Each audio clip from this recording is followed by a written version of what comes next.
Hi there, everyone. Meteorologist Ryan Wichman here. It's 11 o'clock. It's a Thursday. And if you've joined us for these before, you know what time that it is. Of course, it is time for our Weather Hangout Kids Edition. And we are so excited to have many of you join in. And let's start this off in a fun way. This is my favorite thing to do. Anytime we do a live streaming event, I like to give some shout outs. So write in the comment sections, if you will, what school that you go to or what school district you go to. And I'll give some shout outs to some of the teachers, the schools, and the districts out there that are still doing some amazing work for us here, especially on Teacher Appreciation Week. And we want to give a big thank you to all the teachers and everything that they continue to do to help out our students. I thought I'd have a little bit of fun this week. We've really geeked out, haven't we? We've talked about tornadoes, and we've talked about, what are they, some of them are talking about? Thunderstorms. We've talked about kind of how you can become a career meteorologist. We've also, of course, last week, John Birchfield did a great job giving you some experiments that you can do as well. This week, thought we'd maybe simplify it just a little bit. A lot of times, this time of the year in the school year, we as meteorologists come out to the schools and we talk to a variety of age groups, whether it's the older junior high and high school kids or the very young ages, even kindergarten classes sometimes we come out to as well. Janice wants to give a shout out to Brian's schools. We can shout out to Miss Perkins, Miss Stack, and Miss Party. So hello to all of those teachers, and glad that, Janice, you asked for a shout out here. This week, we're going to read one of my favorite books that I love to read, and that is Cloudy with a Chance of Meatballs. It's a good one. Let me hold it up the right way for you. So I'm going to let a few more people get in here because I know that we've got a lot of people just beginning to stream in here, and I hear the 180th overhead. That's a fun sound. Can you hear that? Love hearing the 180th go overhead. And we're going to read Cloudy with a Chance of Meatballs. So let me make the screen a little bit bigger for you. And this one's just a classic. Here, let me adjust the screen so I can show the pictures a little bit better. So get the kids up here, put them up against the screen. And if you're hanging out and saying Cloudy with a Chance of Meatballs, that's a little bit young for me as a student. I get it. But I'm going to give you some book recommendations. If you're an older kid or if you're an adult, a parent hanging out here and you love the weather, I'm going to give you some books that you'll be able to check out as well that I think you'll find really fun, whether it's just really neat to look at or just plain old geeky. All right, let's start this off. Cloudy with a Chance of Meatballs. This is a fun one. All right. We were all sitting around the big kitchen table. It was Saturday morning, pancake morning. Mom was squeezing oranges for juice. Henry and I were betting on how many pancakes we could eat. And Grandpa was doing the flipping. See him there? You know what? We had pancakes for breakfast this morning too, actually. I didn't even think about that. Seconds later, something flew through the air, headed toward the kitchen ceiling. And it landed right on Henry. After that, we realized that the flying object was only a pancake. We all laughed, even Grandpa. Breakfast continued quite uneventfully. All the other pancakes landed in the pan, and all of them were eaten, and even the one that landed on Henry. Can you guys see the pictures all right? I want to make sure you guys can see here.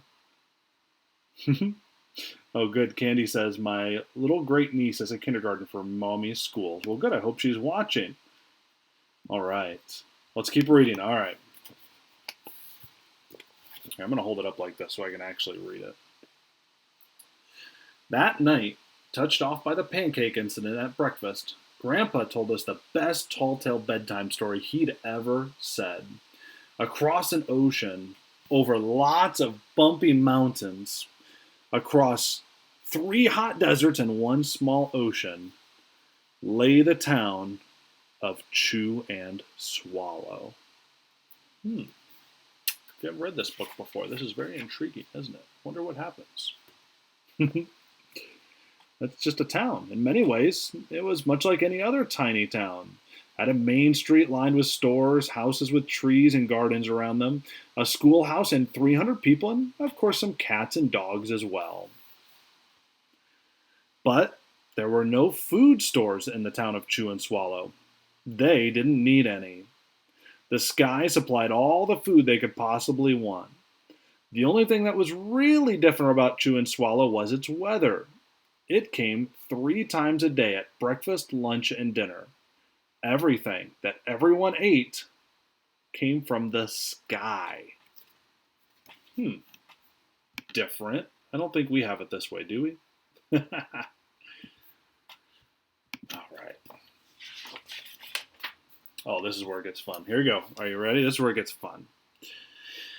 Whatever the weather served, well, that's what the people ate. It never rained rain and it never snowed snow. It never blew just wind. It would rain things like soup and juice. It snowed mashed potatoes and green peas, and sometimes the wind blew in storms of hamburgers. I'm glad we don't deal with that. Although hamburgers are delicious. The people could watch the weather reports on television in the morning, and they would hear a prediction for the next day's food. When the townspeople were outside, they carried their plates, cups, glasses, forks, spoons, knives, and napkins with them. That way they'd always be prepared for any type of weather. If there were leftovers, and there usually were, the people took them home and put them in their refrigerators, just in case they got hungry in between meals. All right, let's see what we got. We got soup on a dog. We got cheese coming down, it looks like. Some turkey legs. They're playing baseball and eating pie.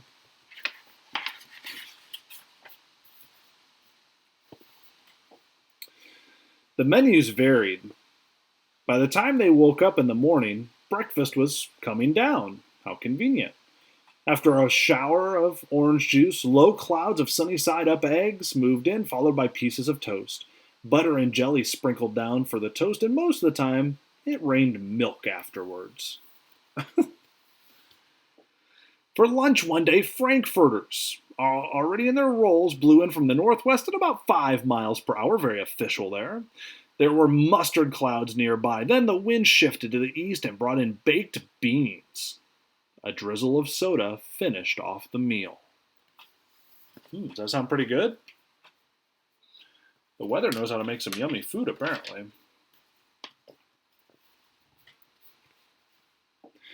Dinner one night consisted of lamb chops becoming heavy at times. With occasional ketchup, periods of peas and baked potatoes were followed by gradual clearing, with a wonderful jello setting in the west.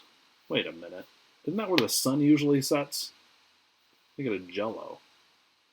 Yum. The sanitation department of Chew and Swallow had a rather unusual job for a sanitation department. It had to remove all the food that fell on the houses and sidewalks and lawns. The workers cleaned things up after every meal and fed all the cats and dogs. Then they emptied some of it into the surrounding oceans for the fishes, turtles, and whales to eat. The rest of the food was put back into the soil, into the earth, so that soil would be richer for the people's flower gardens.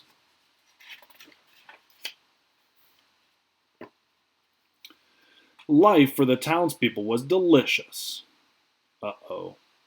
Until the weather took a turn for the worse. Dun, dun, dun. One day there was nothing but cheese all day. Then the next day there was only broccoli and it was all overcooked. The next day there were Brussels sprouts with peanut butter and mayonnaise. And another day there was pea soup fog. No one could see where they were going, and they could barely find the rest of the meal that got stuck in the fog.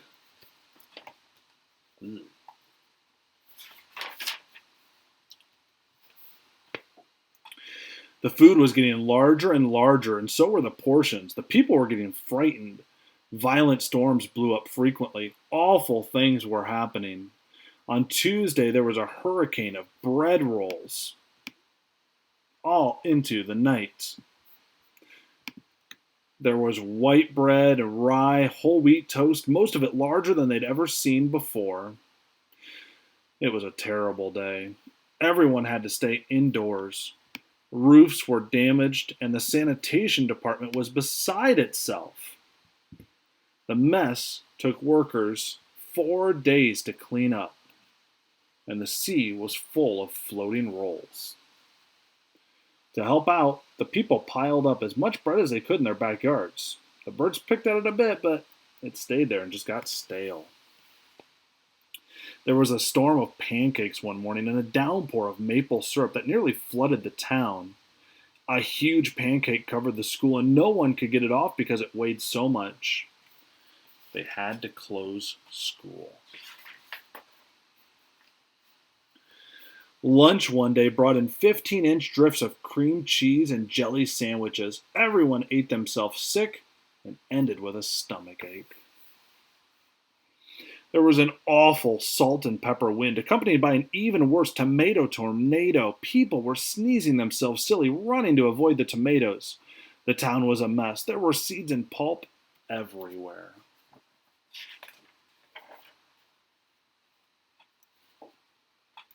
The sanitation department, well, they just gave up. Simply put, the job was too big. Everyone feared for their lives. They couldn't go outside most of the time. Many houses had been badly damaged by giant meatballs. Stores were boarded up, and there was no more school for the children. So a decision was made to abandon the town of Chew and Swallow. It was simply a matter of survival. The people glued giant pieces of stale bread, sandwich style with peanut butter. They only took the absolute necessities with them and set sail for their rafts toward a new land.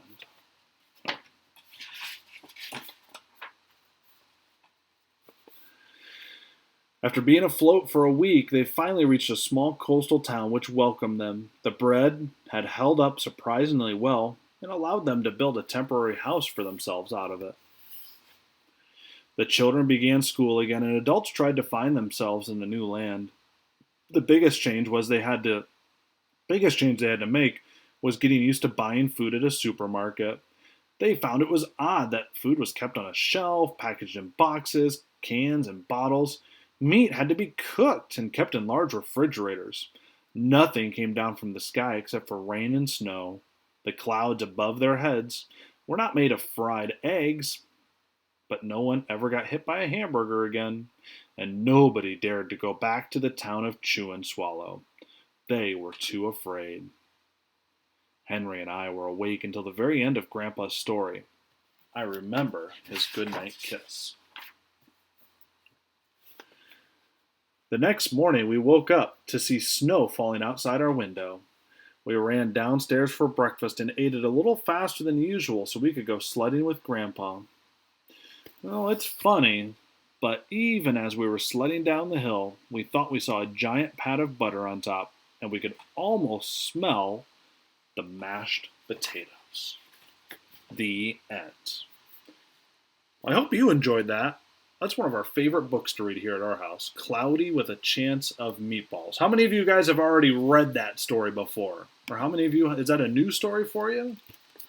Sometimes when we go to schools. That's a classic one. Kids really like that one. Teachers enjoy that one too. Cloudy with a Chance of Meatballs. A couple other people joined us here while I was reading that, so I want to go back real quick and give a shout out. We have Andy here and Kendall that joined us as well.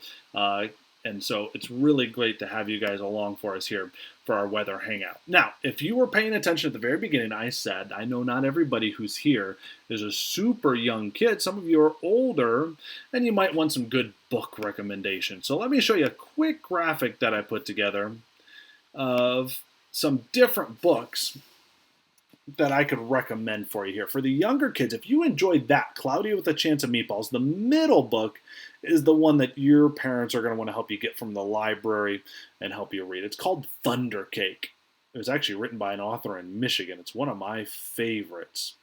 If you want to get really geeky, some of my favorite books when I was a kid was National Geographic's Kids, and some of their weather books that they have. They have a whole assortment on tornadoes and different topics. Those are really good. And if you are older, this could be either for high school students or even for adults.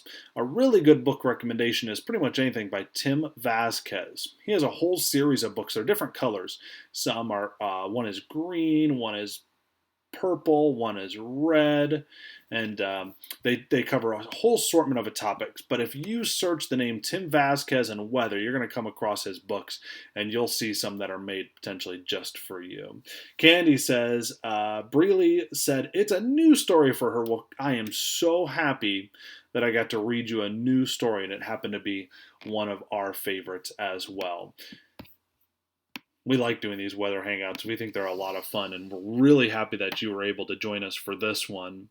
Next week, we're going to have a brand new topic. It's going to be 11 o'clock here Thursday, our Weather Hangout Kids edition. Of course, we do weather hangouts for adults when the weather is going to turn nasty. We wanted to do this while everything's going on with schools being out right now, to do a little thing that could maybe help parents get through with a little bit of a science lesson at least once a week. Denise, my grandson, says, thank you for sharing the story, Denise and grandson. You are very welcome. I'm so happy that you were able to join us. I hope to see you again soon for another one of our hangouts. Again, it'll be Thursday at 11 o'clock. Take care.